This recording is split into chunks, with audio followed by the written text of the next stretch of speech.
بسم الله الرحمن الرحيم. الحمد لله رب العالمين، والصلاة والسلام على أشرف الأنبياء والمرسلين سيدنا محمد وعلى آله وصحبه أجمعين. اللهم علمنا ما ينفعنا وانفعنا بما علمتنا وزدنا علما. Dear brothers and sisters, esteemed speakers and renowned discussants, mashallah, assalamu alaikum wa rahmatullahi wa barakatuh.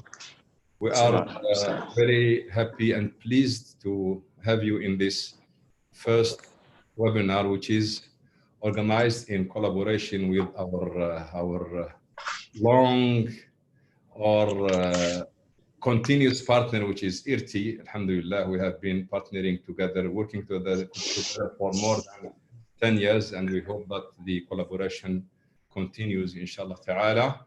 And also in collaboration with the INCEIF, where we are doing together conferences and webinars, inshallah ta'ala. And today we are lucky to have two esteemed speakers, presenters of their work, and we are also glad to have three renowned discussants who are Dr. Prof. Mansor and Dr. Sami and Dr. Ali from Indonesia. Now we have from all over the globe, from Morocco to Turkey to Saudi Arabia to Malaysia to Indonesia, which is one of the how to say, benediction or barakah from our gathering for this scholarly discussion. So inshallah ta'ala, this is the first webinar organized by ISRA, and we are planning to have inshallah ta'ala future webinar, and we hope to have our speakers to continuously contribute with us. The title of the presentation of the webinar is Islamic Economics in a Complex World: Exploration in Agent-Based Simulation. So the risk-sharing finance and inequality in benchmark age-based model, which is presented by Dr. Tarik, Akin, and Mr. Wail Amin. Just as background, I was reading what has been done before as a work, and I found that, as usual, mashallah, IRTI, with the effort our esteemed Dr. Sami, they have done also a huge work in 2008, which is the title they have mentioned just now, Islamic Economics in a Complex World: Exploration in Agent-Based Simulation. And that was the motivation to invite Dr. Sami to be one of the discussants of this paper. There was also other papers presented, the Whether Islamic Finance Risk Sharing in an Age of Crisis by Abbas Merakhor in 2010. We have the work of Krishan Nordin and others, Risk Sharing in Finance, the Islamic Finance Alternative, Askari Hussein, Iqbal Zamir, Krishan Nordin, and Merakhor. And even ISRA and INCEIF, they have conducted the research after the issuance of IFSA in 2013, which is implementing the IFSA investment account, a risk-sharing banking model. It was issued in 2015, where we got the experts' contribution of Prof. Abbas Merakhor, Prof. Ubayullah, and as a contributor in this research, I was a part of the research team, and Dr. Iskandar. So there are many research, but the time will not allocate to initiate this one. So, but this research is the importance of the paper that's going to be presented now is the accumulation of all the previous effort to present it within the context of the latest development. That's the core importance of this research. And we will not take much of the time of the presenters. Just give me short few minutes or minutes to present the two presenters. The first one to present is Dr. Tarik Akin. And Dr. Tarik Akin is a division director at Finance Office of the Presidency of the Republic of Turkey.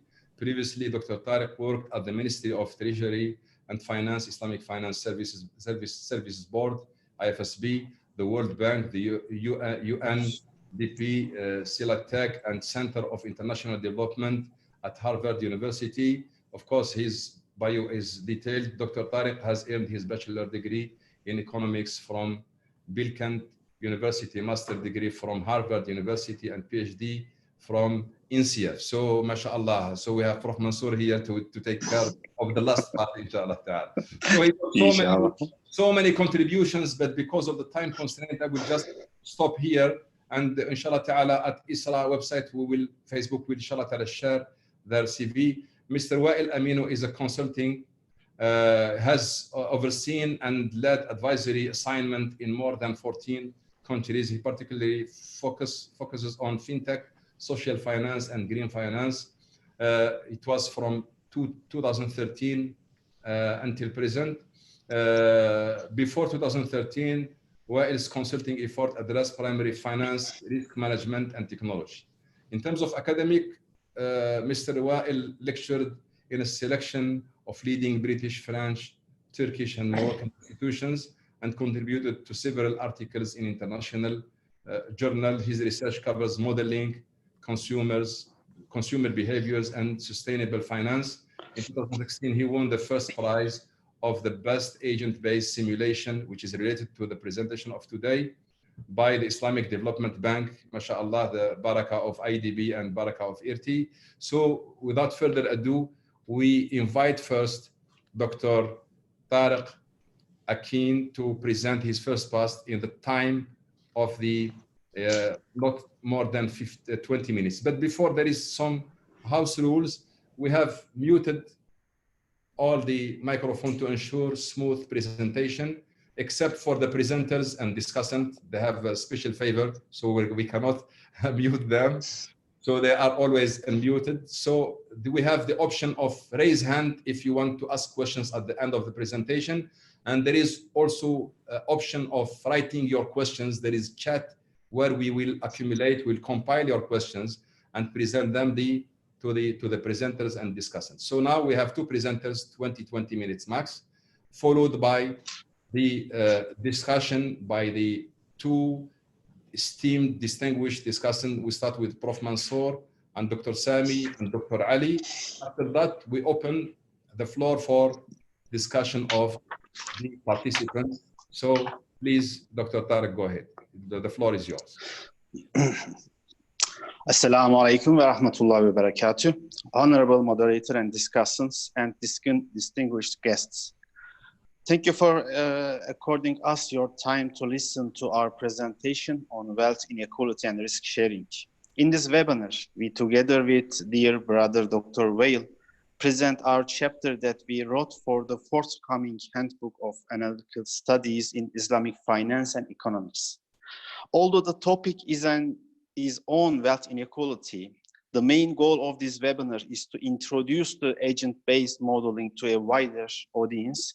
I hope you now see the presentation, and let me start.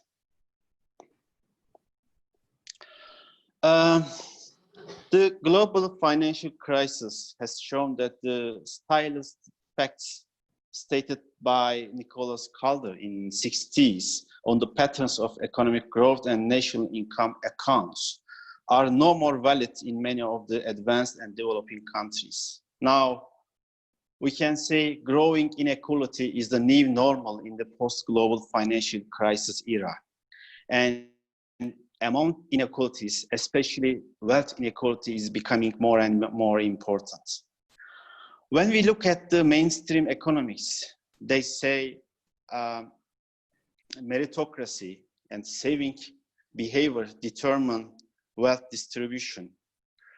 So if indeed meritocracy and savings are the main determinants of wealth inequality, we can say it is not so unjust in a market economy. However, when we look at the underlying sources of inequality, it is mostly stemming from the notion of rent. In this regard, in this presentation, we aim to discuss interest-based debt contracts are important drivers of these rents or rent formation. Moreover, we will also discuss there are two main channels linking interest-based debt contracts to inequality. And we we will also try to show that risk-sharing contracts can eliminate these wealth inequality. And through a simple agent-based model, we aim to show that the interplay between debt and wealth inequality. And we will also calibrate a debt-based economy, a simple debt-based economy, as well as a counterfactual risk-sharing based economy. Let me start with the interplay between interest-based debt contracts and wealth residual. As I mentioned before, the mainstream economics indicate that it is mostly meritocracy and saving behavior which explain the existence of wealth inequality.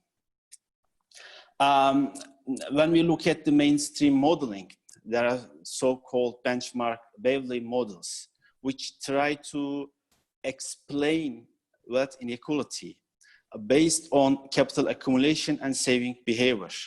However, as indicated by Stiglitz in 2015, in his book with Kaushik Basu, he says much of the increase in wealth has little to do with savings in the usual sense. He says, rather, it is the result of capital gains and increase in the capitalized value of other rents. When we look at surveys and other data, we see that these mainstream models have little power in explaining the formation of wealth residual. Indeed, in the mainstream mindset, wealth inequality mostly stems from income inequality.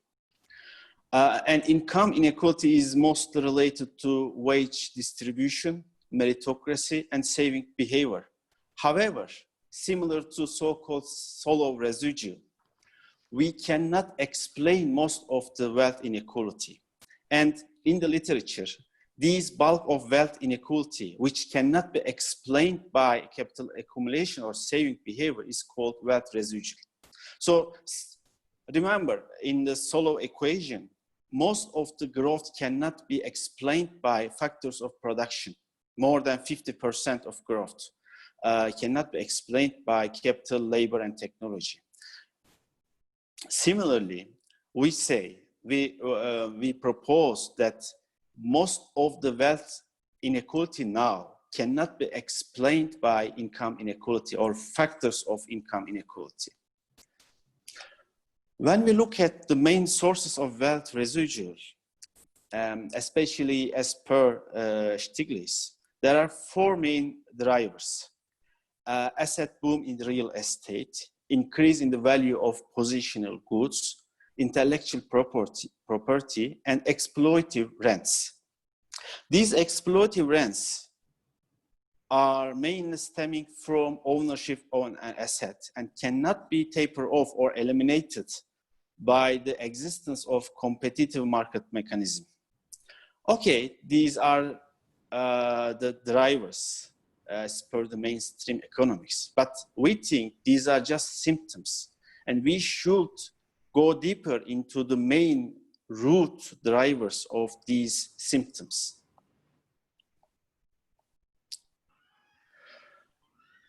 And our study is mostly based on the idea that wealth residual is mostly comes from interest-based debt contracts. But how?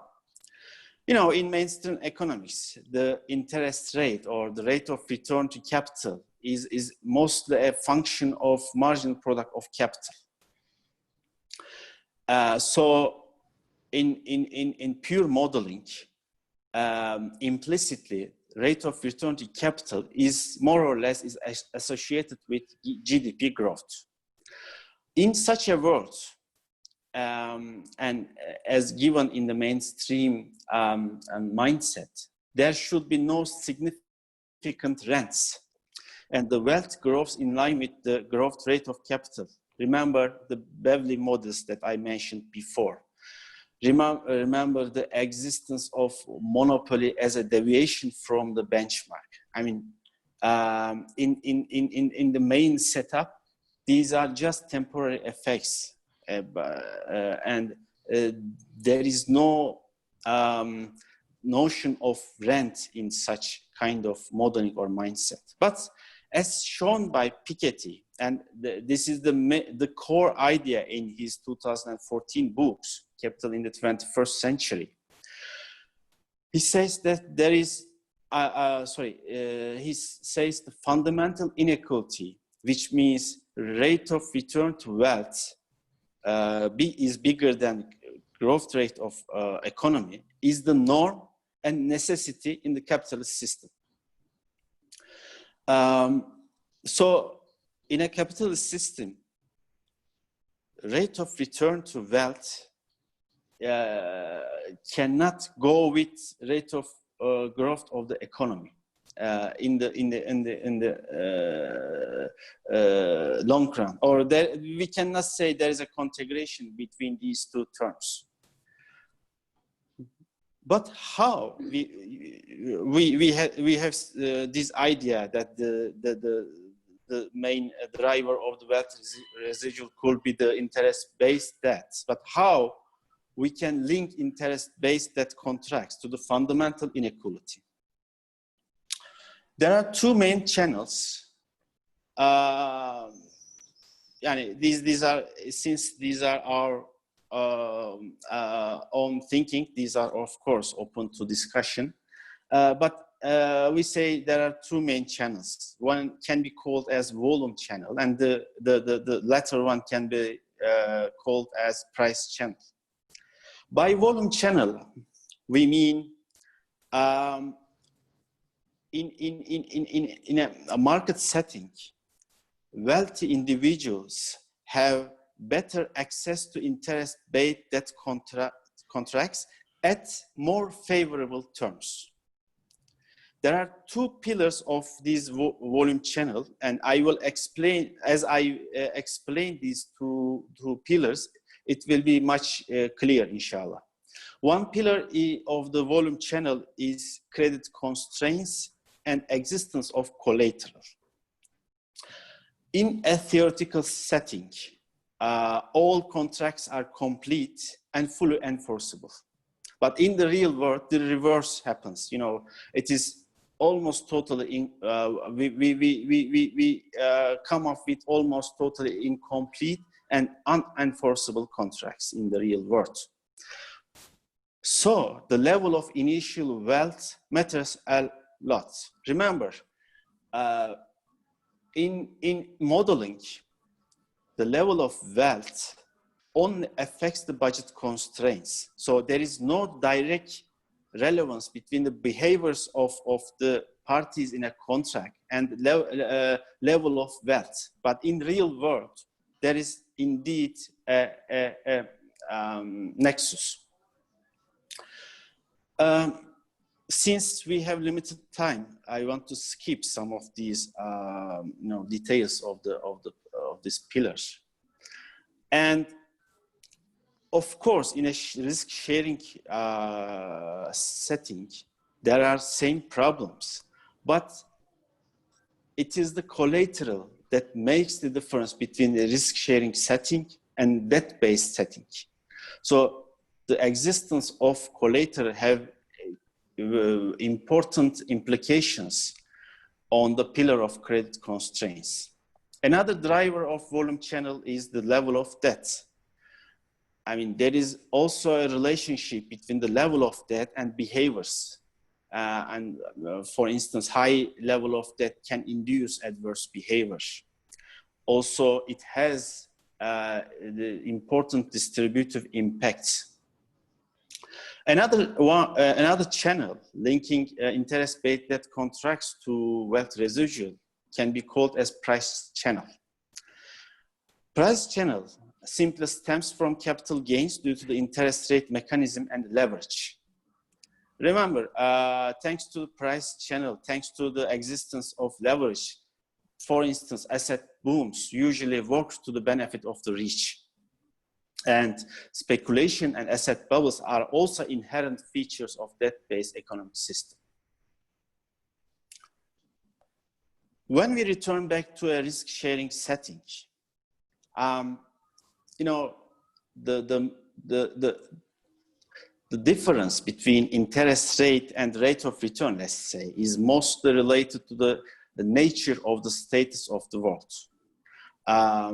There is a contingency in a risk-sharing setting or risk-sharing contracts, and it more or less moves in tandem with the economic activity. You know, if we simplify all these risk-sharing relationship, we can say that in a risk-sharing world, rate of return to the capital is a function of growth. Now I want to, we have almost 5 minutes. Let me shortly introduce the model. Dear brother Wail will give the details, but let me just mention that we resort to agent-based modeling because we designated heterogeneous and interactive households to calculate inequality levels. There are 3 sectors in this basic model: households, real sector, and banking. Since our focus is mostly on the household sector, we designed a representative firm and a representative banking sector in our model. Households, there are thousands of households in the model. They are interacting with each other. They also differ in their characteristics. This is an important difference compared to many of other modeling techniques. They differ in their wage level, dividend income, consumption level, indebtedness, and other aspects.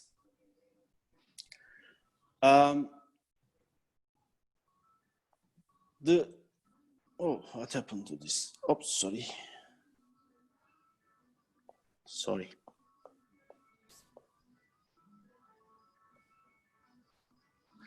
There is no population growth, no government and taxation and transfers in this model. We intentionally put this condition, condition of no redistribution, because we want to see what happens without redistribution, taxation, zakat, and other things. Let me give some details of some of the equations. I'm not sure if you can see the slides clearly, because it seems there's a problem with my slides. I think the slides are not clearly presented. I think Dr. Tarik, let me Dr. Wail, you can share Dr. Wail. Okay. I'm now closing it. Yeah, maybe please. it's better Dr. to follow. Better to check it from your end. I have closed it. Sorry. No, we put, okay. Thank you very much. So Dr. Wail will share the slides, and you can use his presentation. Sure. Okay. That is better. That is better. Okay. Yeah, here. The previous slide, please. Okay. We try to replicate the real world in our simple equations. For instance, there is a ex ante or target income level, but due to default, Ponzi effects, and other things, the realized income may deviate from the target income level. Here, I want to focus on equation 3. For instance, the parameter value nu gives the heterogeneity among the households in this model. This shows exponential distribution. So it catches the inequality. There is also a unit root process, so they can there can be small temporary deviations from their shares, but they all we guarantee that they all add up to 1 in the end. The next one, please. And I have 2 minutes. I will go faster. And we also put different marginal propensity to consume and marginal and different catching up with the Jonas effect parameters. Catching up with the Jonas effects simply means households follow average consumption level. So they have their own, consumption behaviors, like in the Keynesian models, but they also want to follow the mass or other people. We have also different consumption levels. I mean, target versus realized consumption levels. They all depend on Ponzi effects as well as the leverage. Next one, please. Wail. And since this is a dynamic model, through changes in stock levels, we also calculate change in loan or deposit and net wealth stocks. Next one, please. Also, the firm wants to make profit, but also it wants to distribute some of its profits. They have some balance sheet effects here. The next one, please. For the banking sector, we assume banks create debt and money. Their only limitation is demand side. As long as there is demand for credit, they can supply enough loans. Next one, please. Next one. So, as I mentioned in the beginning of the presentation, there are 2 competing models. One is the base model, based on conventional system. There is also an alternative risk-sharing model. We were fully cognizant of the like Lucas critique and other things, so it is not easy to design a counterfactual world. So we wanted to minimize the changes as much as possible compared to base models. The main differences are here. We reshuffled, we just eliminated interest rate and put rate of return, which is the growth rate of GDP. Also, there is a difference with respect to investment equation. And distribution of profits are slightly different in this setup. Next one, please. So this is the end of my part. Yeah, I am within the time limits. Dear brother Dr. Wail, it is yours now.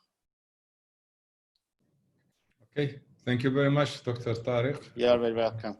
For adhering to the time. And we have now Dr. Wail to present the second part, and you have 20 minutes. Please go ahead. First of all, I'd like to thank all the discussants for being present today. It's an honor to be with them, to share our work, and also to have their feedback and guidance on the work. I would like also to thank ISRA, INCEIF, and IRTI for organizing the event. I would like to thank especially Dr. Bouheraoua for organizing this event and making it a reality today. Finally, thank you for all people attending this presentation. Well, in the first part, we've seen quickly the model. I think Dr. Tarik didn't have enough time to go into the details of the equations, but maybe in the discussion we can go back to the model. In this part, I'd like to discuss how we implemented the model he has just presented. And so we use an agent-based model, which is a class of computational models for simulating actions and interactions among autonomous agents. Agent-based modeling is really suitable for complex systems, and in the presentation, you've seen how complex it is to model an economy.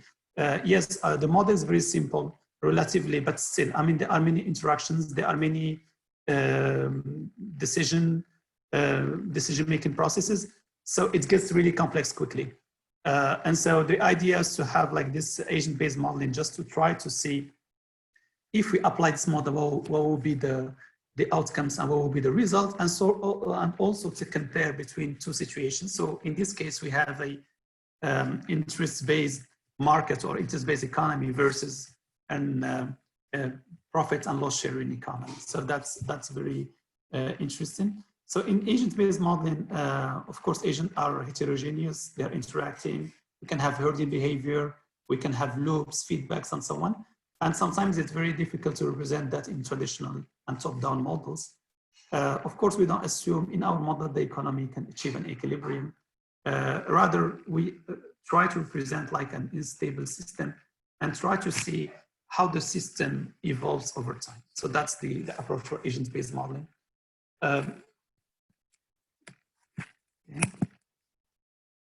So what are the features of any agent-based model? We have three main features. The first one, or three components rather.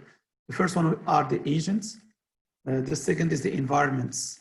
And the third is the interactions. So for the agents are self-contained and uniquely identified individuals in our model. Could be companies, could be a firm, like in the model as well. And an agent can function independently and has attributes. For instance, in the households, in our model, we have consumption, we have savings, we have loans, deposits, and so on. And we have a decision-making process. For instance, we can have like one decision-making process is using utility maximization as one of the decision-making processes. The second thing is the environment. The environment is where the action takes place. So in our case, we have the market, could be also an area, a geographic area, and so on. And the third component of agent-based modeling are interactions. And in our model, we have many interactions between the agents, between the households and the bank, between the households and the firm, between the firm and the households, between the firms and the bank, and so on. So I have many interactions taking place within this environment. Well, for agents-based modeling, we have two options technically. So we either go into programming languages. So we can use Java, we can use C++, we can use any programming language to simulate this environment. That's possible. But this is not the recommended way to do it. Rather, we have like specific software designed for modeling agents-based models, such as NetLogo, RePass, and so on. And this is what we did in our work.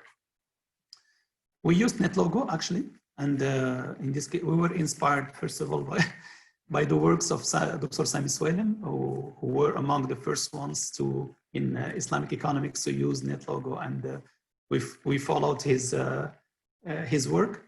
And NetLogo actually is interesting because he has predefined functions. That's very important because you don't start from scratch. It's easy to program. Yes, we have like programming language, but it's easy to learn and easy to apply. We have visualization tools. I mean, meaning that we can implement a model and see, for instance, the evolution of consumption, the evolution of investments, the evolution of the debt level. So the visualization tools are very important to see the impacts of and the evolution of a certain model. NetLogo also has existing libraries, and this is very important because sometimes in our model, for instance, we use the Gini coefficient. We didn't develop it from scratch because there are already existing models with this library, so just use that. There are also libraries related to other things. For instance, if we would like to simulate the diffusion of information within a market or within a network, you can find existing libraries. And that's very important because it goes fast. When you have an existing library working well, we can adjust it, but you don't start from scratch, which is really a time saver. And finally, for NetLogo, the big advantage is that we have a large community of users, and there are many forums. And sometimes when we get stuck into something, you can just ask the community and get feedback. You can have some people looking for your code and try to see what's going wrong with your modeling. So that's one of the advantages of using a system like NetLogo rather than starting from a white sheet. Going back to our simulation, so we implemented, of course, every model has assumptions, and the values you see here are not important because what we look at in a simulation model are not the values. Rather, we look at the trends. So the trends are really important. So don't look at values because they don't mean much. For us, the most important thing is to look at trends and compare the trends between the two systems. The first system is an interest-based system, and the second system is a risk-sharing system. So that's the most important thing. But the values per se are not important because they depend on the calibration of the model and so on. So they're not really relevant for the analysis. So trends are more important. So if you look at the Gini coefficient here, if we after the first periods, we see clearly that the risk-sharing model is better from an equality standpoint, and we see also that it has a better trend. So over time, we run the simulation for 36 periods, but if you keep running the simulation, we see a trend, meaning that inequalities over time they just get lower and get lower and get lower. So that's the first results we got according to the inputs we put into the simulations. We did the same thing with so this is based on wealth. We did the same thing with income. So we have also interesting patterns, but because wealth is cumulative, the pattern is clearer in wealth compared to income. But if we do it with income, we get the same results, although income is reset for every period, as you know. So this is the same results, but for the Lorenz curve, same results. So we don't have this is a snapshot at period 33, and we see clearly that the risk-sharing model is closer to the line, to the 45-degree line, meaning that inequality is lower in the risk-sharing model compared to the interest-based model. We call it the base model, actually. And this is important as well because the models are roughly the same, but the differences are the equations that Dr. Tarik showed. So just to keep, so that we can compare between the two models. So here is the third graph. So here it shows the evolution of rate of returns in the risk-sharing model compared to interest. So the gray line is the evolution of the interest rates, and the darker line is the evolution of the real rates of return. So here we see clearly that we have a kind of like a more volatility in the risk of return, which makes sense because the rate of return, if you remember the calculation that Dr. Tarik presented, is related to the change in GDP. So it's correlated with changes of GDP over time. And the evolution of interest rates are smoother because they are ex ante and they don't depend on the GDP, at least not directly. So we have this kind of evolution. So we have an upward trend in both, but we see that the fluctuation of the rate of return are clearer because the rate of return, as I mentioned, is more connected to economic growth in the model. So here we have a graph comparing the evolution of investments in the risk-sharing model between the base model, which is the interest-based model. And so the interest-based model is the gray line, and the risk-sharing model is the darker line here. And here we see that the evolution of investment from the firm, we have one firm in the model, is higher in the risk-sharing model compared to the interest-based model. So the firm here has more incentive to invest. So in the model compared to the interest-based model, we have the same pattern for consumption from the household perspective. So here we see in the first periods they are both pretty the same, but after the period 2020, so we have kind of like an inflection point, and we see that the gap in consumption is very important for households between the two models. So there is the exit. Of course, it's related to wealth, and but here we see clearly that in the risk-sharing model, wealth is better shared, but also consumption is way higher compared to the interest-based model.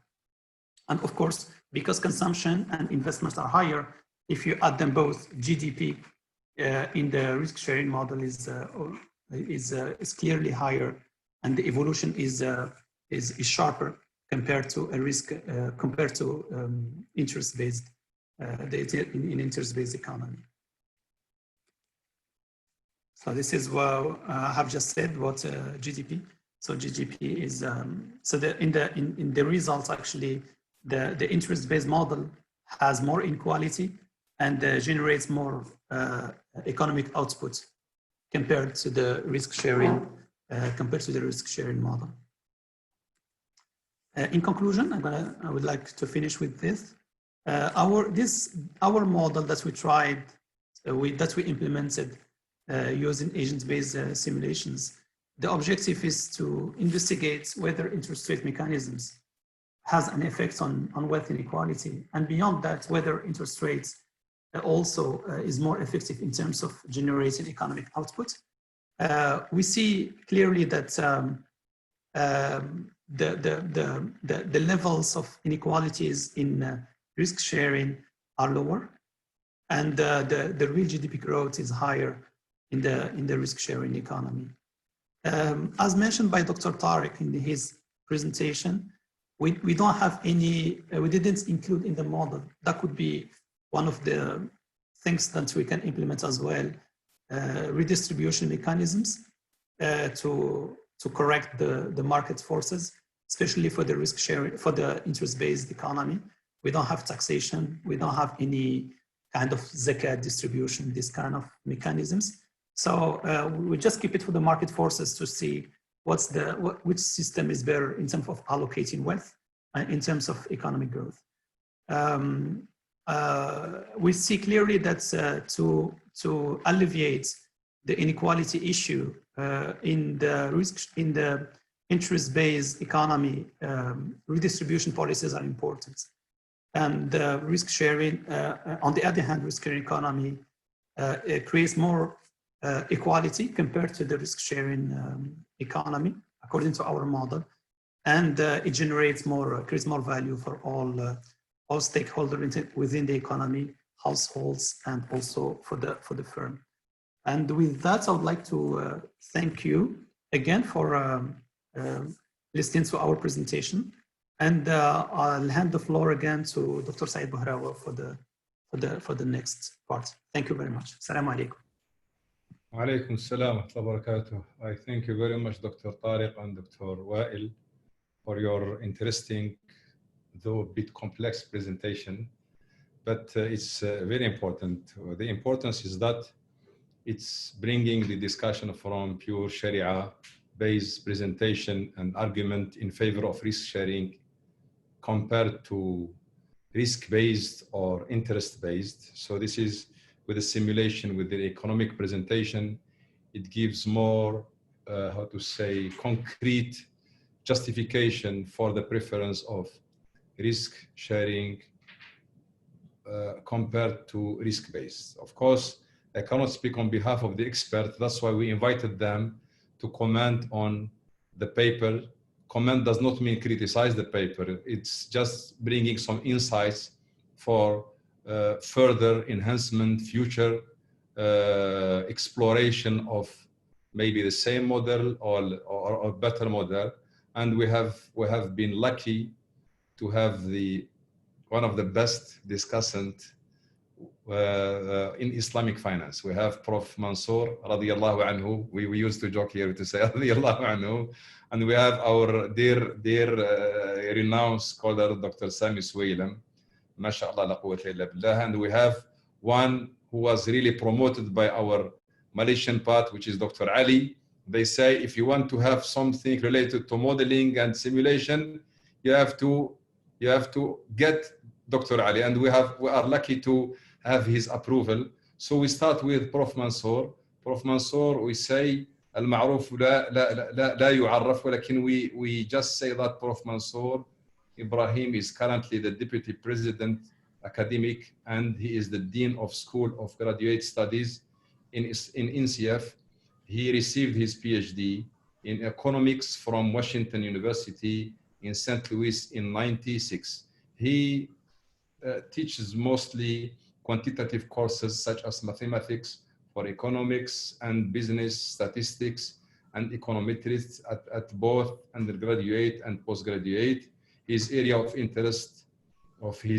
of interest are monetary economics and time series analysis of macroeconomics and financial data.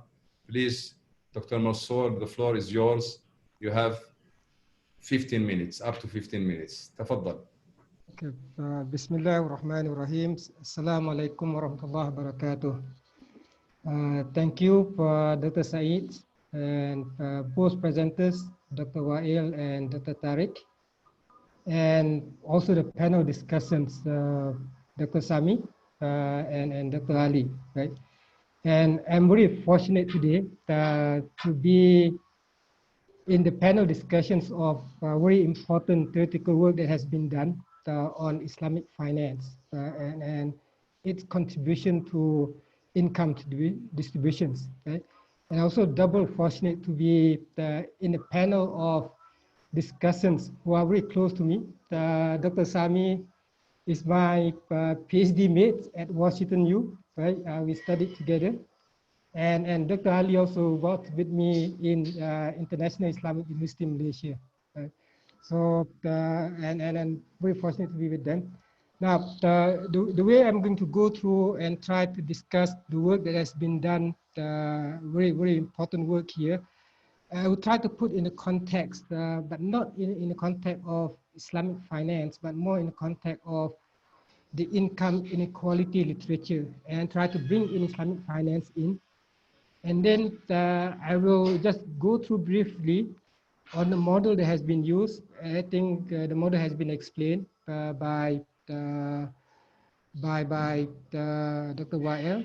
So basically, I'll just go briefly and try to look into the result from the model that has been presented. And finally, I try to put some thoughts in terms of the contribution of work that has been done, but also try to bring up some questions that we might ask for us to look at on how to basically expand further or enrich further the model that has been suggested, right? So those are three areas that we would like to try to focus, and hopefully I can fit them in within the 10 minutes or less than 15 minutes, right? Now, in the context of the work, I look more from the context of income distributions and how finance contribute to income inequality, because there are big literature out there, right? And if we look at literature, of course, the theories are contradicting in predicting how would finance or how finance would affect income distributions. One view stated that finance will contribute to more equal income distributions, and the main channel that has been suggested is through financial access or the relaxation of liquidity constraints, right? Or financial inclusions. The buzzword that people use in connection with the SDG is financial inclusions. And that's one of the areas that people say that finance will contribute positively in equalizing income distributions, right? But then there's also a negative view in the context that finance affect income distributions negatively, which means it increases income distributions due to the fact that financial markets at present, they will serve or they will benefit more the one that have more wealth, which is basically the rich, because the one that have more wealth, the rich, basically they have collateral, they have easy access to finance, and the one that are not rich or the bottom half or the poor, the cost of financial access may be costly to them. And as a result, the financial market may enhance income inequality. Right? Now, the work that has been done here, I think, is a contribution to this area of work. And I say contribution because it brings a new perspective in looking at the channel through which the financial market can affect income distributions. And the aspect that has been brought in is the type of contracts. Basically, whether it's interest-based contracts or the risk-sharing contracts that have been used in order to intermediate fund between the lenders and the borrowers. And the most interesting part that I see in the context of bringing in the contractual types here is in terms, is relate closely with financial inclusions and financial access. I think in the work has been mentioned. If we have a complete financial markets, right, then there will be no problems. But because of interest-based contracts that we have, that the financial markets have adopted, the financial market will never be complete because of the collateral requirements, because of other things or other requirements that have been put in place as a result of interest-based contracts. So they are related, but they does bring different perspective in looking at what are the mechanisms through which the financial market can help in terms of equalizing income distributions, right?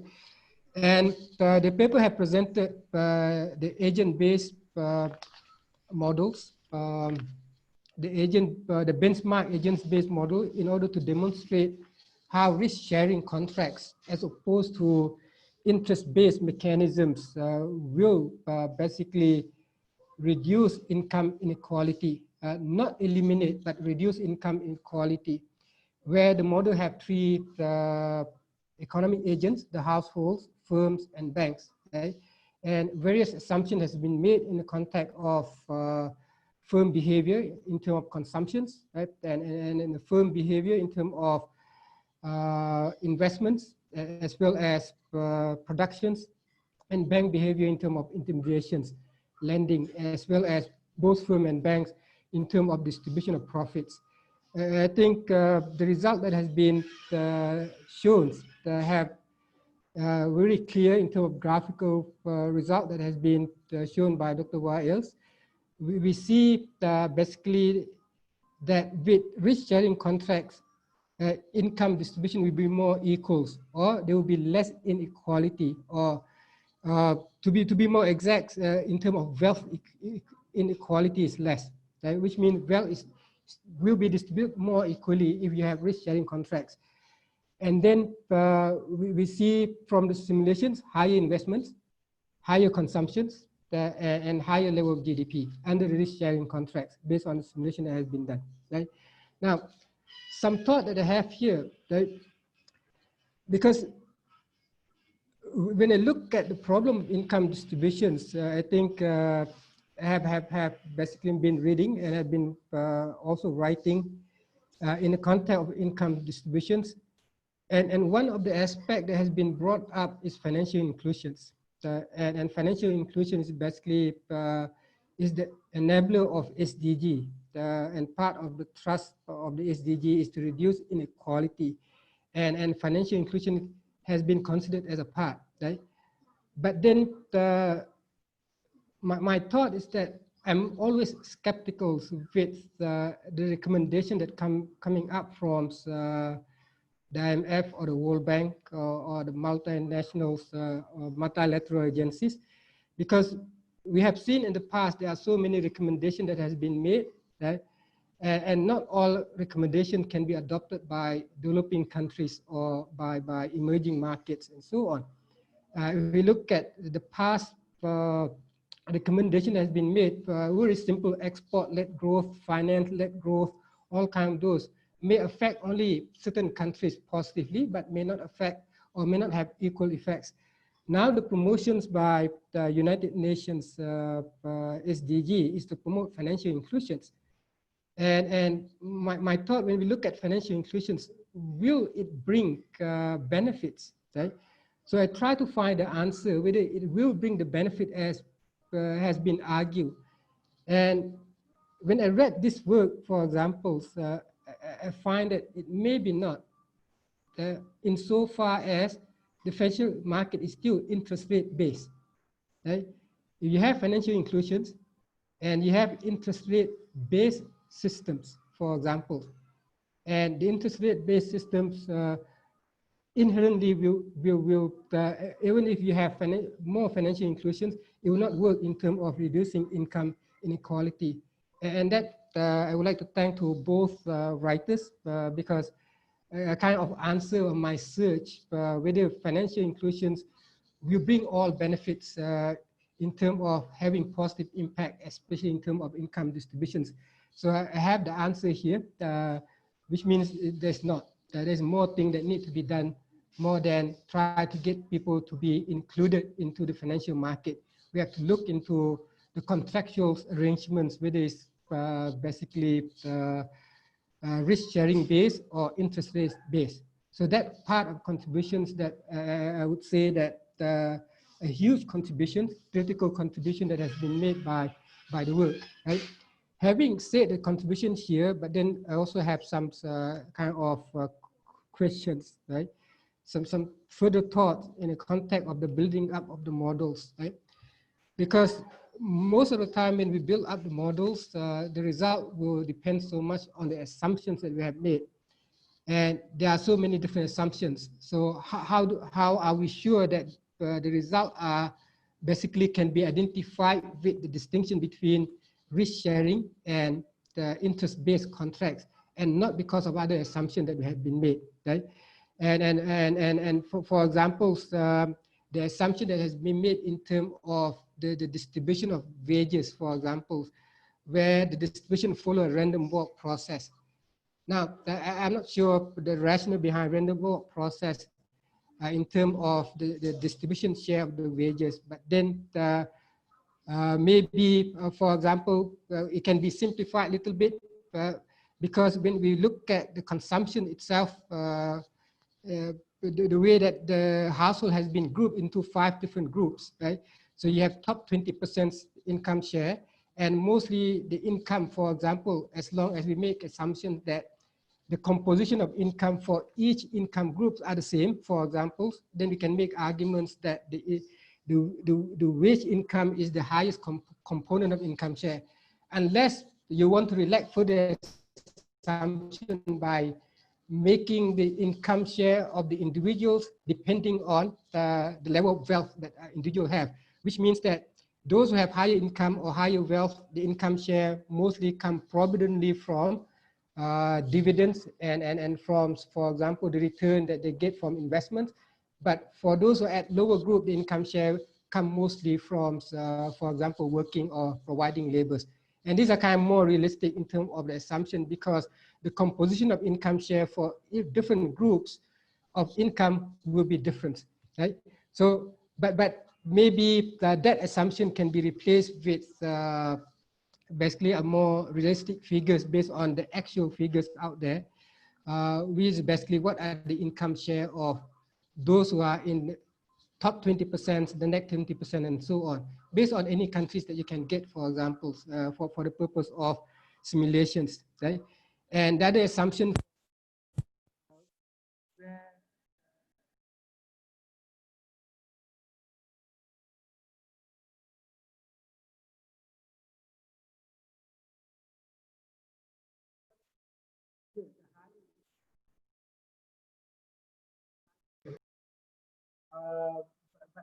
but may not be basically right also, because those who have high Dr. Mansor, yes. I think the connection, your audio is breaking. Okay. Okay, now it's clear. Now it's clear. Now I repeat back in terms of the assumption that has been made. Maybe the more robust simulation need to be made. Try to look at robustness with respect to changing in other assumptions, so that we can identify correctly that the improvement in income distributions can be attributed solely to basically risk sharing contracts. right? And the second one, based on the graph that has been presented, is basically how much the contribution coming from risk-sharing contract in explaining wealth residuals, for example. Is that substantial? Is that economically important? So that one would be really important too, right? But then a more perplexed finding that I get, the finding quite perplexing to me would be the high volatility of return. And I think Dr. Wail tried to explain those, but then I tried to connect it with the simulation of GDP. And if simulation of GDP look like exponentials, for example, then I can assume that the growth of GDP would be roughly a constant. And if the growth of GDP roughly constant, basically, then the rate of return, I would say, should be roughly constant, but then we have a volatile rate. Maybe you base that rate of return on the actual GDP. I am not sure on that part, because based on the graph that has been presented, it seems kind of contradicting there, right? So I think it's a good contributions. I understand more in terms of what I'm searching so far in terms of explaining income distribution, but then the work can be enriched further. For example, I think at the end, Dr. Wail mentioned, for example, maybe redistribution policy can be introduced, right? Because in the context of Islamic economy itself, for example, we need to include other aspects of finance too, the role of zakat, for example, and the role of awqaf, how they play a role in income distributions. And in that way, we may be able to explain more the reductions of income distributions as a result of not only the adoption of Islamic finance, but the adoption of Islamic economy. So that my view in terms of the work that has been done. Again, I would like to thank ISRA, the organizer, as well as both presenters, and I learned a lot from the work that has been done. At least I have one more theoretical reason to explain what I believe that financial inclusions may not work in terms of impacting income distribution in the sense of reducing income distributions. Thank you, Dr. Said. Okay, thank you very much, Prof. Mansor, for your exciting discussion, and you have well presented your points and your recommendation for maybe further comparison to ensure that this is the only factor that is related to the risk sharing to reduce the inequality. First, before I pass the mic to Dr. Sami Suweilam, we apologize for those who wants to enter into the Zoom, because we have a full house now. It's full. The capacity is 100 and it's already 100. But our discussion is already live in ISRA website, and the recording will be also available, uploaded in ISRA website. So very sorry, but next time we'll require for 250 or 300. Our apologies for those who were not able to join. Now I will pass the mic to our dear esteemed distinguished Dr. Sami Suweilam, and for him it's real al-ma'ruf wa la yu'arraf. We don't need to introduce him. نقول له تفضل مشكورا within 15 minutes. بارك الله فيك.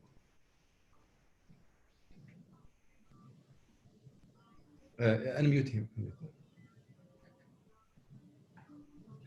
بسم الله الرحمن الرحيم. الحمد لله والصلاة والسلام على رسول الله وعلى آله وصحبه ومن والاه. Thank you very much, Brother Said, for organizing this distinguished seminar. And thanks to Brother Wail and Brother Tarik for this outstanding work. Thanks to the discussant, Brother Mansor and Brother Ali and the rest. Sorry if I miss any of the good names. First of all, let me give a very brief history background on applying ABS, agent-based simulation, to Islamic finance. As already mentioned by Brother Said, that IRTI published what we think to be the first study to apply agent-based simulation in Islamic finance. In 2000, that was in 2008. In 2013, IRTI and the Islamic Development Bank teamed up with the Muhammad V University in Morocco to establish the Islamic Financial Engineering Lab, which is a PhD program that focuses on applying agent-based simulation in Islamic finance. That was, in my opinion, quite a risky move because no one that we know, neither in Morocco, nor in Saudi Arabia, nor in Malaysia, nor in elsewhere in OIC member countries, was working on ABS in Islamic finance.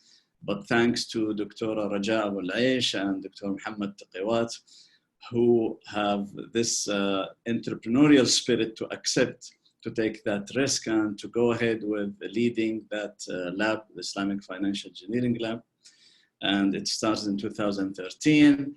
And I'm glad to have Brother Wail to be among the first generation to graduate from that program. In 2015, the lab teamed up with the Islamic Development Bank and with SABIC Chair for Financial Studies to announce a global award for best application of agent-based simulation Islamic finance. And in 2016, we organized an international workshop and we have world-known speakers, and the awards were given to the winners. And again, I'm glad that Brother Wail won the first prize in that award. Now I see Brother Wail is teaming up with, in 2017, we participated in a summer school in International Zaim University of Istanbul. And I met Professor Polo and we discussed having a summer school on agent-based simulation. And he was kind enough and brave enough to say, yes, we would like to have this kind of summer school. So we agreed to have this summer school in 2018. And again, our colleagues from the Islamic Financial Engineering Lab, including Brother Wail, they conducted that workshop in Turkey. I'm not sure if that was the first kind of workshop in Turkey or not, but I know that it was the first, at least in IZU. And now Brother Wail is teaming up with Brother Tarik to conduct this very wonderful and outstanding study. So as an old guy in this area, I'm very honored and very glad that the new generation is taking up this line of research, improving and adding to it. Agent-based simulation is a very important tool.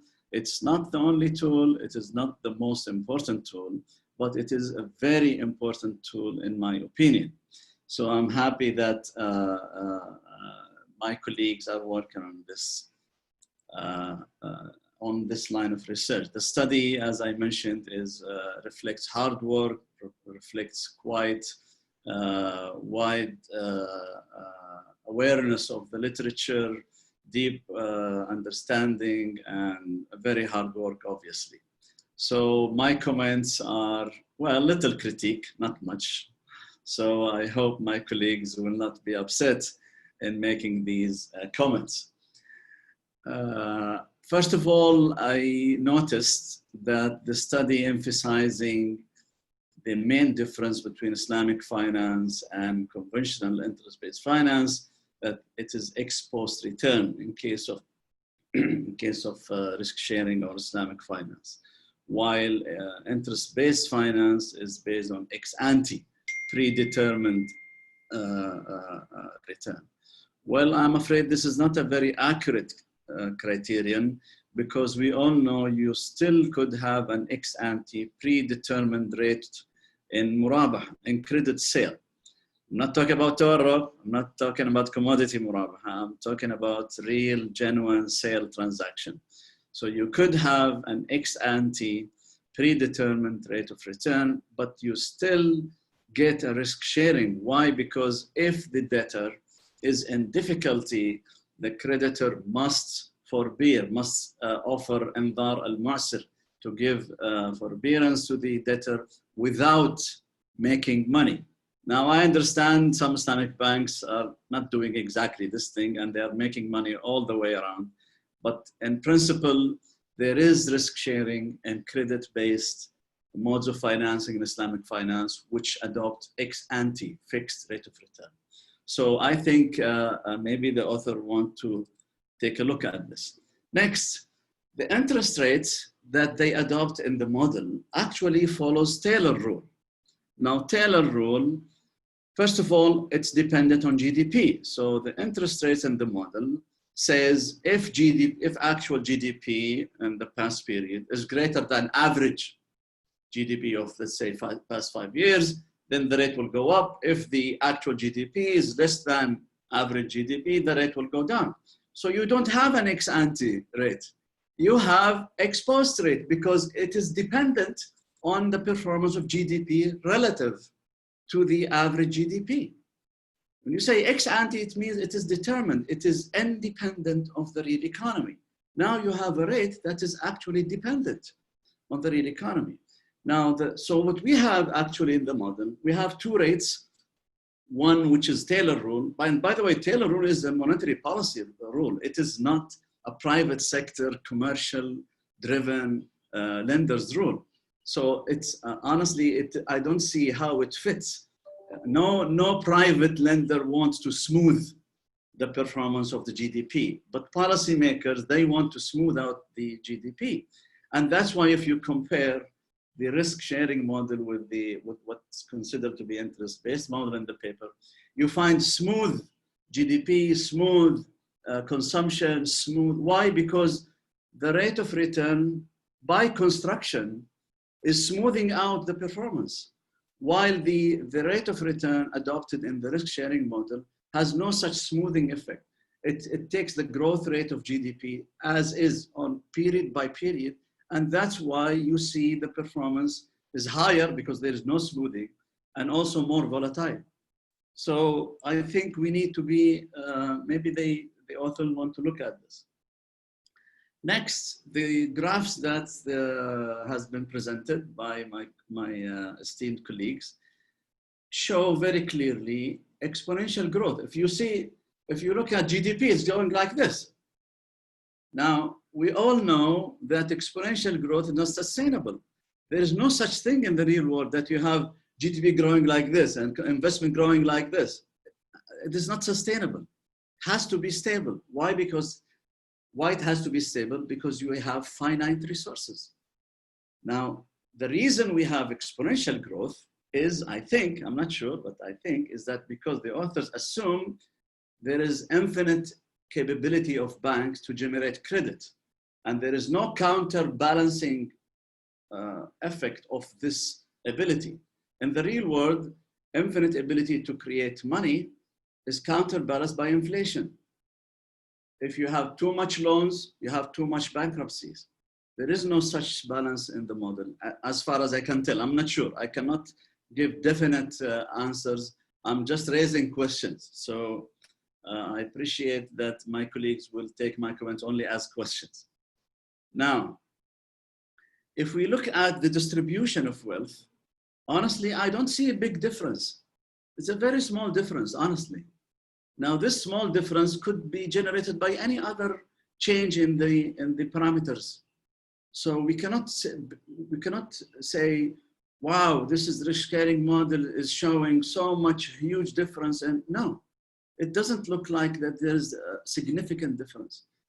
If you compare the growth of GDP, the huge growth of GDP in the risk sharing model versus the interest-based model, and you compare the distribution of wealth, you realize that, hey, I mean, the concentration, relatively speaking, looks like it would be higher. Why? Because so much GDP has been generated and very little has been redistributed relative to the base model or to the interest-based model.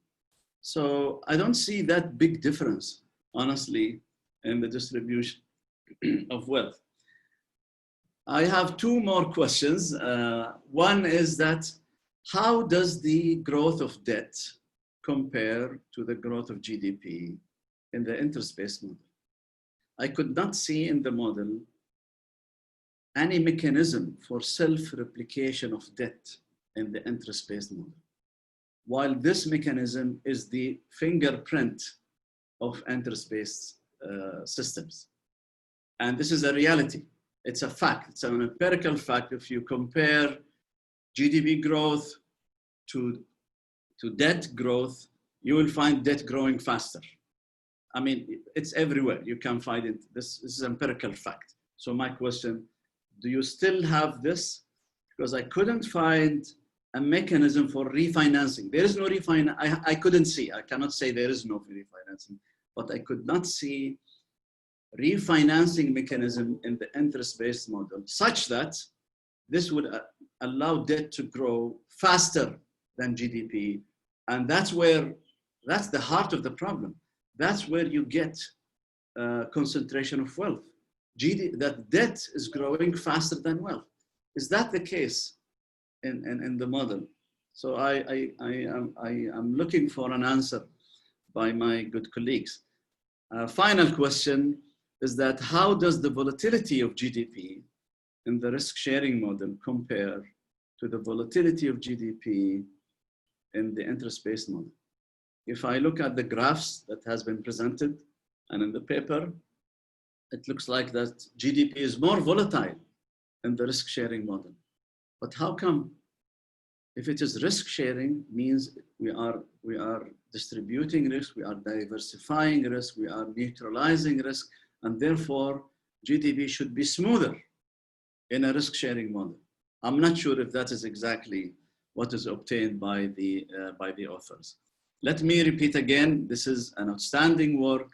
A lot of professional, high-quality effort has been invested in this paper. And whatever comments I make, it is just because maybe I could not read the model carefully enough. So forgive me if I make any improper comments. Thanks again.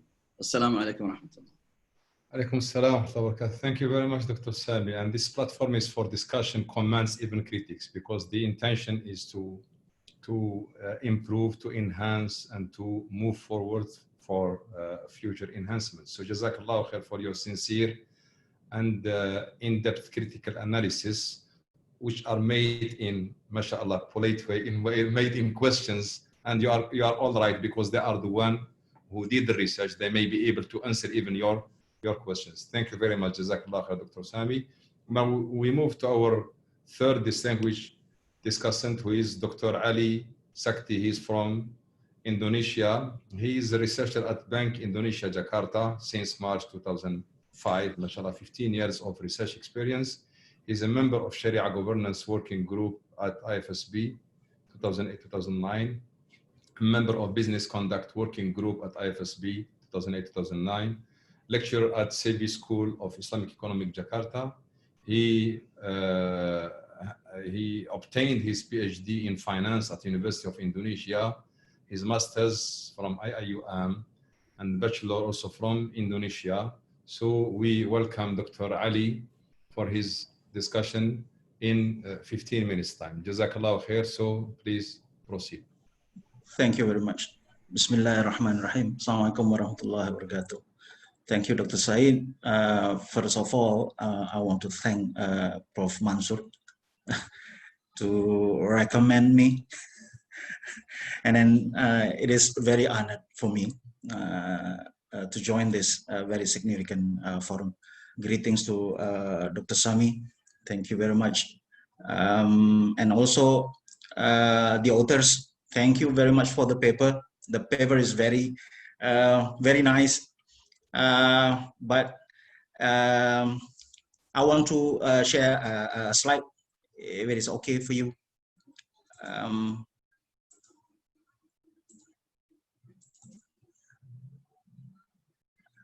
Sorry. I just want to explain about the paper by using the platform of macroeconomics framework.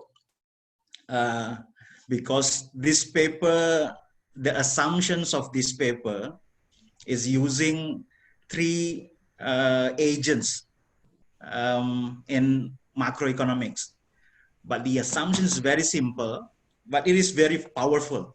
You see, correct me if I'm wrong, Dr. Tarik or Dr. Wail. This the relationship between the agents, household, firm, and banks.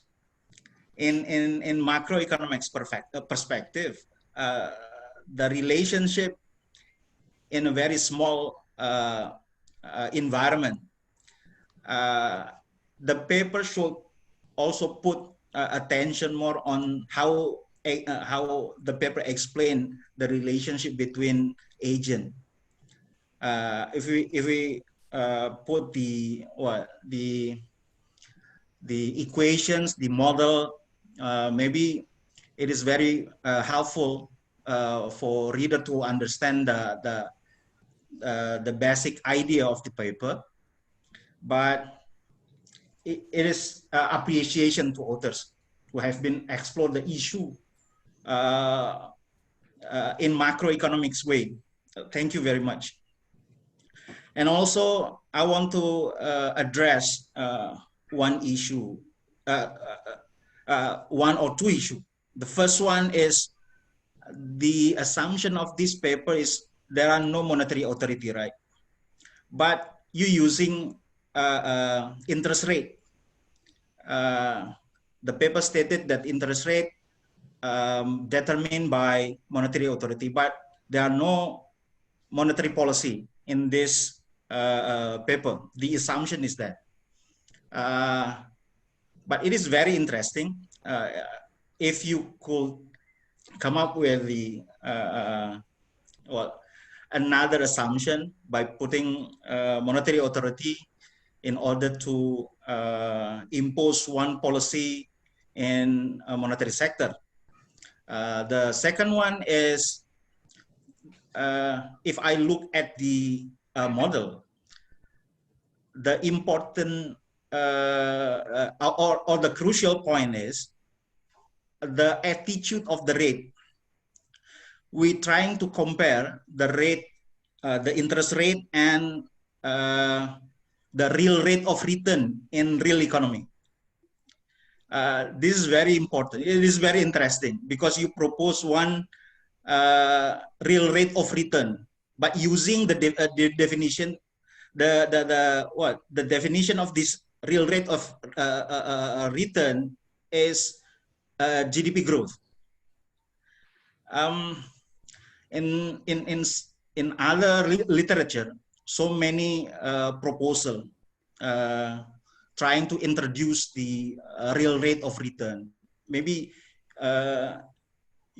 the paper could elaborate more the reason why you're using this kind of real rate of return.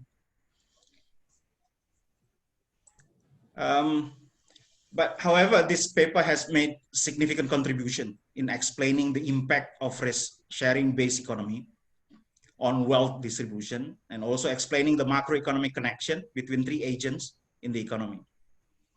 I just wonder, by using the same model, the paper could go far to other issues, such as the impact of risk-sharing-based activity to monetary sector. Thank you. That's all. Assalamualaikum warahmatullahi wabarakatuh. Okay, thank you very much, Dr. Ali, for your precise and discussion and your questions to the presenters. I believe that it's fair to allow the presenters to maybe to respond, or just to how to say, discuss what was presented by the discussant in terms of questions before we open the floor for the question from the participants. If you allow me to invite Dr. Tarik or Dr. Wail to maybe comment on some of the questions raised by the discussant, which most of them, they are not critiques, they are questions. There are some issues that maybe were not presented, articulated either in your paper or in your presentation. So we start with either one, Dr. Tarik or Dr. Wail, before, but it's just two minutes or three minutes before we open the floor for discussion. Alhamdulillah, the presenters and the discussant, they adhered exactly to the time. We did not waste any minutes in terms of presentation, which is good. We have even saved around 7 to 8 minutes that may be allocated, inshallah ta'ala, for the discussion. Okay, we'll start with Dr. Tarik. Of course, he's not refuting, he's not responding to the questions, just to maybe present some of your ideas. Maybe they were not clear, or how to move forward based on the advice of our distinguished discussant. Dear Dr. Said, these are very important comments. So you can hear me, right? Yes, yes. And I am very happy to hear these comments because it will allow us to proceed more in this, maybe, let's say, the area of research. Let me start with history of this study. This is the first study in Islamic as well as conventional economics, looking at the effects of, let's say, interest rate on wealth inequality. The rest of the literature, of course, there is a big literature on financial crisis, inequality, financial system, but most of the literature just look at from the reverse side.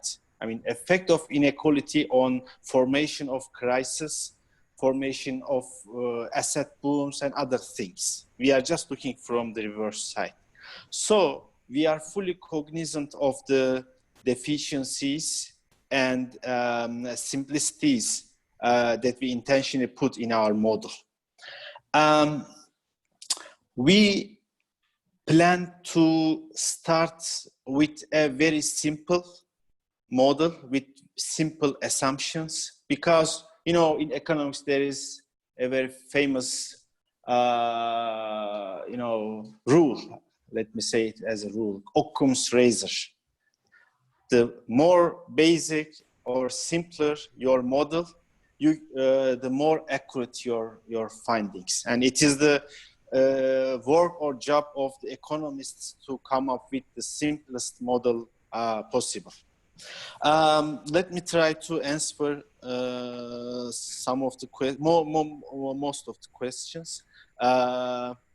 And I'm sure dear brother Dr. Wail will have his own comments. Let me just go over quickly. Regarding Prof. Mansor, he asked whether we have used realistic data or assumptions or parameter values.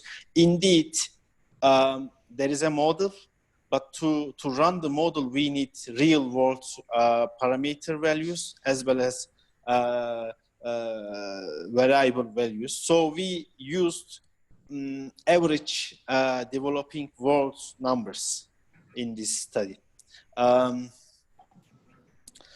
much contribution in wealth residual come from risk sharing? Yeah, this is important, and we need to show it in our updated version.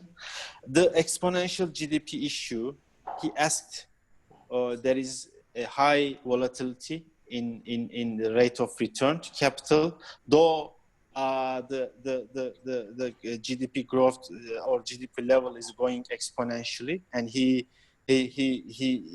noticed a conflict. Yes, on the flow level, there are variations around 20% per year, but on the stock level, these variations can taper off compared to level values. But we will inshallah double check. On Dr. Sami, yeah, I didn't think from that aspect, from that perspective about the ex ante versus ex post distinction of rate of return. Yeah, he's right. We have, for instance, Murabaha. Maybe we need to make the model more complicated in further versions. But here, as I indicated, this is a benchmark model I mean, given some very simple assumptions. So assuming the whole economy is going with the variation of GDP is maybe the simplest assumption we could make. On Taylor rule, this is also related to Dr. Ali's question. We do not, explicitly give a central bank in this model. because we didn't want to make things more complicated. But implicitly, there is a central banking or central bank working behind the scene through Taylor rule or through the determination of interest rate. However, Dr. Sami is right. We need to rethink on the Taylor rule. Maybe we need to come up with another, dynamic relationship. But I mean, the interest rate is not determined on the firm level. It is, as I told you, it is determined behind the screen by an implicit central bank. Distribution of wealth, not much different. I think this is his most important question. But this is also one part of our story. And we intentionally told the audience that there is no redistribution mechanism here. Today, the redistribution policies are based on so-called shared prosperity. I mean, shared prosperity encompasses reduction in inequality as well as higher rate of growth in GDP. Even and assuming there is no redistribution mechanism in this model, the changes in the wealth inequality levels may not be so noticeable, but much higher rate of growth in GDP means much more room for implementing tax, zakat, or other redistribution policies. So there are two pillars in that system, shared prosperity system. Even if we cannot change the difference of wealth inequality between these two worlds, base versus risk-sharing model, the GDP level is much higher. So it will allow for much more room for implementing redistribution policies. And on equalizing GDP growth to rate of return, asked by Dr. Ali, yes, as he said, these are simple but powerful assumptions. It is mainly coming from the fundamental inequality assumption of Piketty. It says R is bigger than G. In a risk-sharing world, R is a function of G. Of course, not always equal to G, but for the sake of simplicity, in this very simple benchmark model, we wanted to see what if we equalize rate of return to rate of growth of GDP. But in further studies, it should be, of course, R is a function of rate of growth of GDP. These are the main highlights I want to respond to. But thank you very much for very important, comments. This will help us to improve. Thank you very much, our paper. Dr. Wail. I hope that your intervention is shorter than the one done by Dr. Tarik. No, it's going to be short, inshallah. I'd like again to thank you, Dr. Saeed, and also to thank the discussants for the comments. Very valuable comments. Thank you very much. I think that Dr. Tarik tried to address the comments, but I would like just to add additional comments with regards to the model simplicity. Actually, to be honest, the model went through different phases, and the issue always we have is that the issue of simplicity. Actually, it's easy to say we have a simple model, but really to come up with a simple model is not easy as well, because Yes. the model gets complex very quickly. We have like 100 plus 20 variables or something like that, and this is the issue we had, because we've been working with Dr. Tarik on the model at least for 1 year plus, or maybe 15, 16 months on the model, because try to represent an economy in simple terms in simulation using variables. Actually, it gets complex, and I'm sure Dr. Sami, he understands me in this. there is a trade-off between like try to represent reality as it is and also the possibility of implementing that into a system, because it gets complex really, really quickly.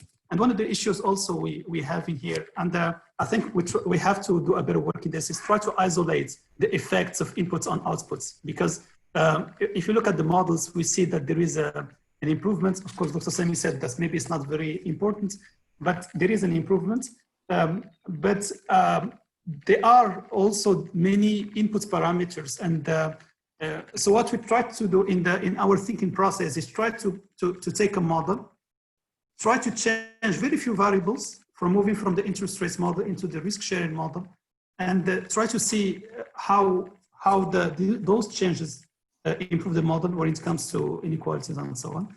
But yeah, I mean, I agree with the comments. For instance, the assumption of unlimited supply of money is not realistic. But I mean, we'll think about how to improve it and to make it close. But we have also this issue of having something feasible and closer to reality. But of course, the issue of unlimited supply by the bank is one of the makes the model simple, but at the same time put it further away from the reality. And that's why we have this increase in GDP, because all the money needed by the firm is supplied, and then necessarily there is no counterbalance in the model per se. So that's why we have this continuous upward trend. But yeah, I mean, I agree with those comments. It makes the model like kind of more theoretical. But the issue, and we need to have this in the second version, try to take into account those comments, make the model more closer to reality without losing the simplicity of the model. So that's kind of like a sweet trade-off that we have to find in the model. I agree with the comments. I would like to thank all the discussants for their valuable comments. I noted all the comments, and hopefully we'll come up with a better version next time, inshallah. Thank you very much, Dr. Wail. And your version is already better. Regardless of the comments or the questions for research, there is always room for enhancement and improvement. This does not mean that what has been done is not excellent. As mentioned by Dr. Sami, it's an outstanding, even Dr. Sami, Prof. Mansor, and Dr. Ali, it's outstanding effort. And the comments that will just assist you in enhancing, bringing further your research. Now we have around 25 minutes for open discussion and questions, and the administration has unmute all the participants who are now near to 100. So you have either the option to click on raise hand or just ask permission to ask questions. But the participant, please don't exceed 1 or 2 minutes to give the opportunity to others to ask or comment. Now, Assalamualaikum. Okay, now we have Afrad Arifina. Now. Okay, go ahead. Yeah. Assalamualaikum warahmatullahi wabarakatuh. Salam. Yeah, thank you for this opportunity, Mr. Moderator. MashaAllah, this is a wonderful presentation from the speaker and the commentators. I'm still learning about Islamic finance more regarding the models which can be related to Islamic finance, since I'm more in fiqh muamalah as a basic and still continue. What I would like to ask is, from this research, the aim or the user of the research, please share to us who should use this research in the real world. Is it for the central bank? Is it for the government? Is it just for theory? Because we need it to be implemented as soon as possible. Yeah, of course, yamhaqullahu riba, Allah will disrupt all the wealth based on riba. So is this research can prove that the firman of Allah Subhanahu wa Ta'ala is real through this research? So for those, this research is able to implement by who, And will it prove the firman of Allah Subhanahu wa Taala? Clear. Thank you very much. Thank you. Any other questions from the participant? So any other raise hands here? Okay, Ahmed Stitu, go ahead. Unmute him.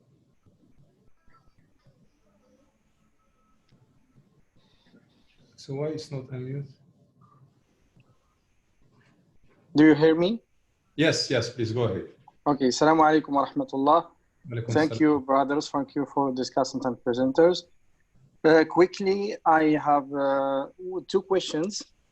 So by looking to graphs presented by Mr. Wail, it seems that the risk-sharing model dominates the interest-based model from about the period 20 of the simulation. So, and before that, they are very close to each other.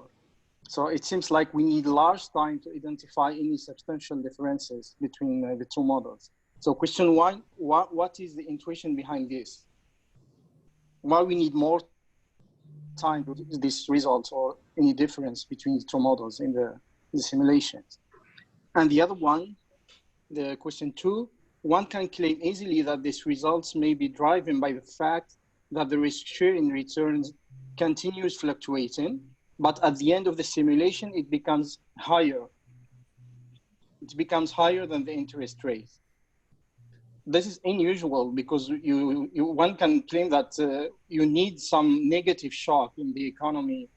Even if you have risk-sharing contracts, the risk-sharing return can be negative or it can be lower or higher than the interest rate. You cannot, at the end of the simulation, you have the risk-sharing return always higher than the interest rate. So it's abuse that the growth is higher than the interest rate and the investment and consumption and what we want is become higher than what we obtain in the interest rate economy. So we need some explanation about this, why the risk sharing return becomes higher, even it fluctuates, but I think it's clear. Okay, thank you, it's clear. Your question is clear. Who else? There is yes, Dr. Nasser Nabi, please go ahead.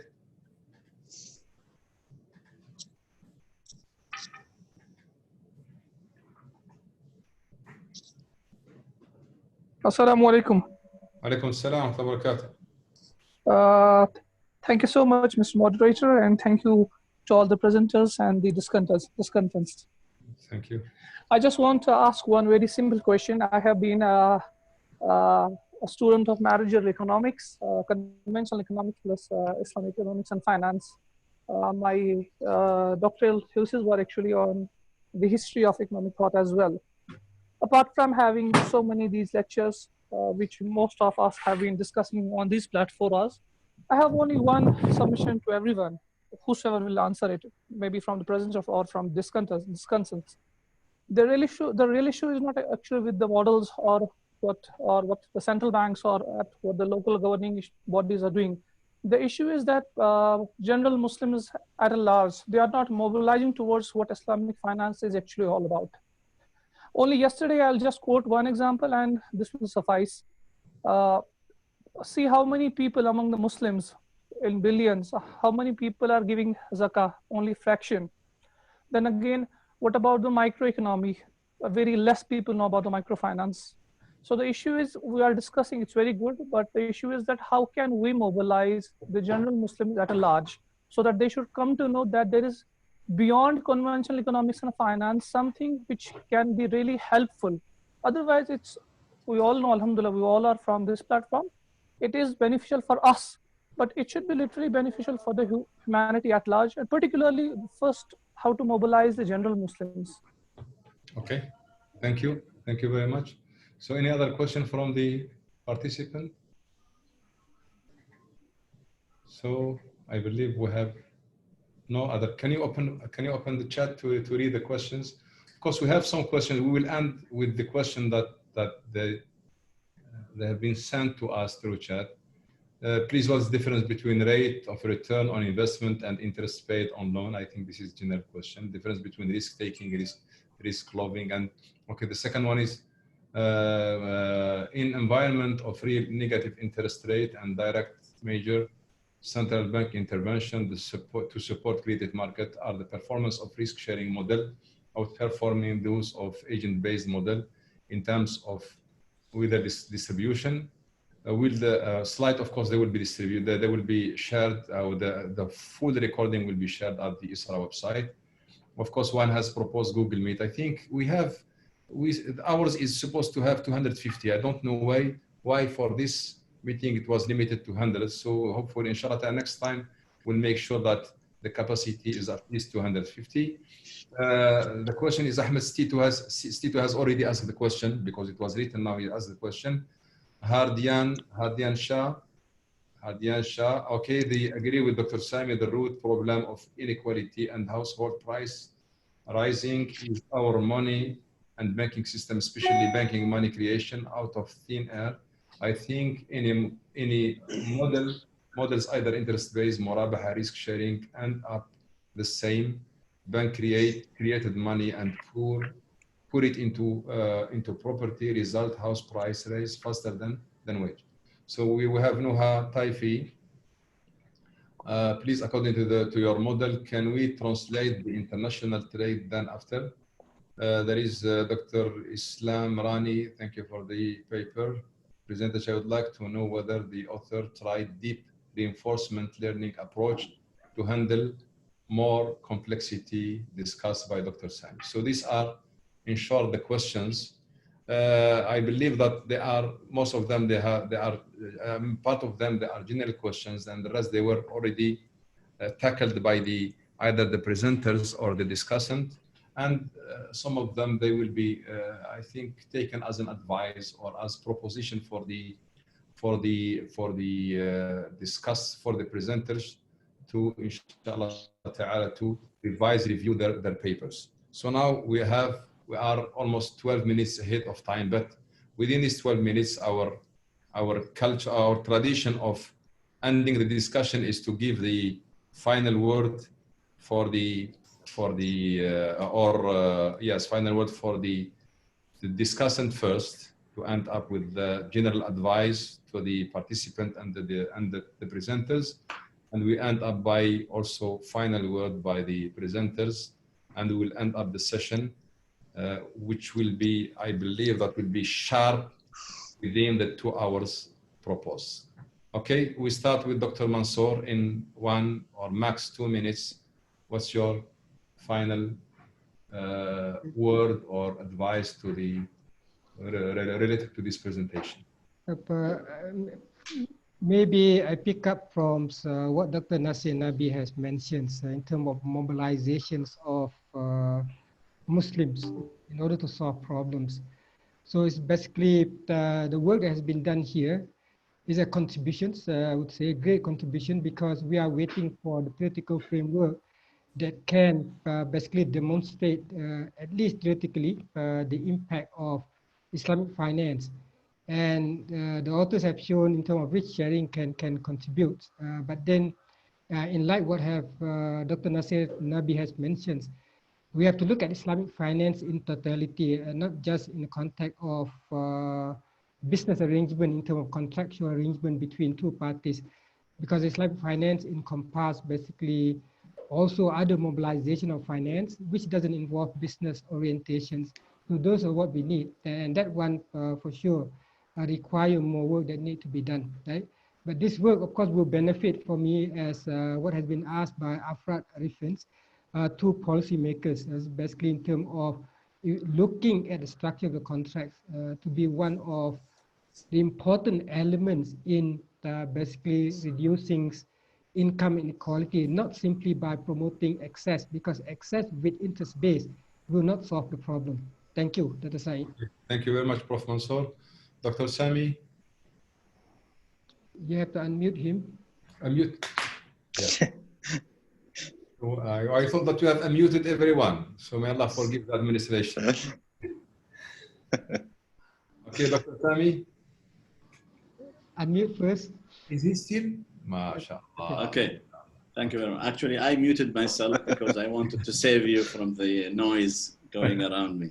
Thank you. Again, thanks to the great effort by the colleagues.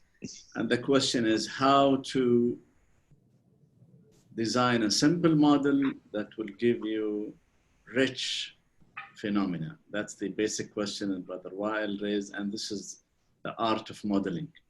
So modeling is science and art. It's not purely a set of algorithms. There is an art of how to model. So I think I'll go back to the heart of the interest-based system and the heart of the Islamic system. The heart of the interest-based system is self-replication of debt. There is always refinancing. Without refinancing, you will not get the diseases associated with the interest-based system. So just be sure that when you model the interest-based system, that there is a refinancing mechanism. But then you have to have a balancing mechanism. For example, in IRTI study, consumers can always get refinancing up to a point where the installment is twice or 1.5 larger than the income, in which case they have to declare bankruptcy. So bankruptcy in the real world balances the self-replication of debt. And when it comes to Islamic finance, it's not whether it is ex ante or ex post. It is whether consumption is bounded by real resources. Now, this is a very simple statement, but implementation of that statement will be maybe a bit complicated, but actually it's not that much. Because if you, for example, in consumption, if you constrain the consumption to income and savings, that's it. You are, and that's a new classical theory, by the way. So I would suggest that let us not forget the heart of the problem. What is wrong with the interest-based system? It is self-replication of debt. It is refinancing. Refinancing was at the heart of the subprime crisis.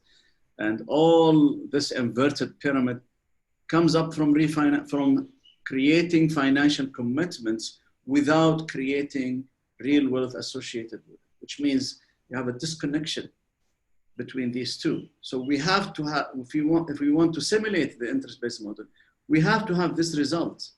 Otherwise, we are missing the heart of the problem. And that's why I'm saying, you cannot say, the problem, I don't have zakah, that's why I don't have enough redistribution. No. The problem with the interest-based system, it's the interest mechanism, concentrate wealth by design. So if you stop this mechanism, you will get a huge difference. If you add zakat, it will be even better. But you cannot say, the reason I don't have zakah, otherwise, no. That means you are not characterizing, you are not modeling the heart of the problem of the interest-based system. Again, these are suggestions and only comments that I share with my colleagues. And again, I greatly appreciate the work. And I greatly appreciate the leadership of ISRA and Brother Said Bouheraoua. Thank you very much.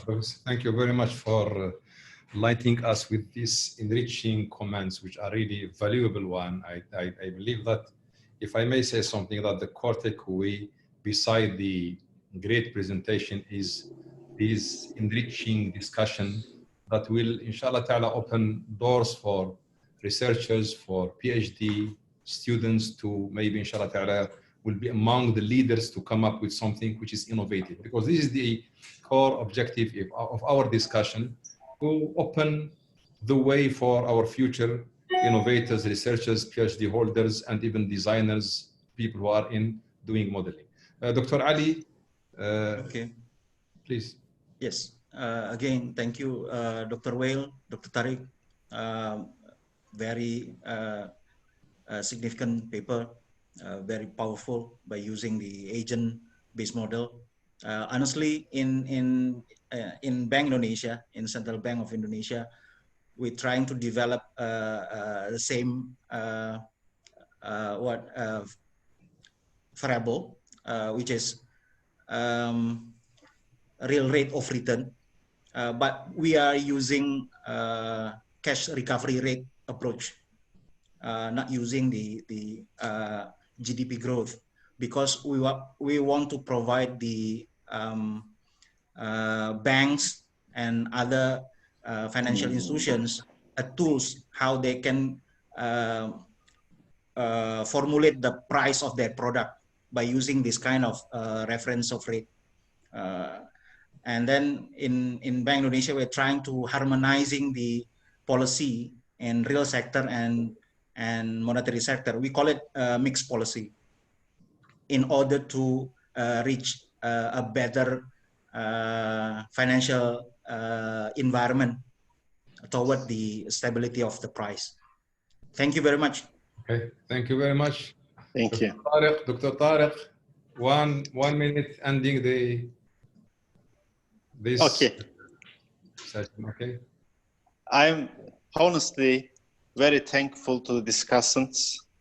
They opened new doors because honestly, somehow for some equations, for some relationships, we couldn't find some easy ways, but there are very enlightening comments. I just want to focus on two things as a final comment. First, when we look at Islamic economics and finance, I think this is not a criticism, but I think just taking a picture of what's happening now. We are more and more dependent on empirical methods, empirics. But we also need to focus on theory, modeling, because the power of conventional system comes from their robust models. I mean, for instance, look at the arrow of Deborah model, very simple, but I mean, it dominates the conventional mindset. This is very important. Secondly, as continuing to Dr. Sami's very insightful comments, maybe, I mean, there are three stages: production, distribution, redistribution. We have already focused on production and the redistribution side. Maybe it is better to also focus on distribution stage, because refinancing, debt, I mean, they enter into account the picture in that distribution stage. Maybe more studies should follow. Thank you very much. This is a very important, I mean, event for me. We have learned a lot. We had the opportunity to share some of our findings with a wide audience. Thank you all. This is what I want to say. Thank you very much. Jazakallah khair. Okay, thank you very much, Dr. Wail. Now, I'd like to again thank Dr. Sami Suweilam, Dr. Mansor, Dr. Ali, and you, Dr. Saeed, for arranging this wonderful presentation. It was very useful to us to have this kind of feedback, because sometimes when you work, kind of like you're just dominated by your ideas, but it's very interesting to have these comments, and hopefully we'll come up with an advanced, a more robust model that takes into account the reality. So again, thank you for the discussants, for their time, for you, Dr. Saeed, and for all the people that attended this conference. And let's hopefully meet in another occasion, inshallah. Inshallah. Thank you very much. Just one thing, please. Please. Since almost every day I talk with dear brother Dr. Wail, I forgot to, I owe a special thanks to him. He has become a real roadmate with me. We together produced this output with its deficiencies. But I really want to thank to him.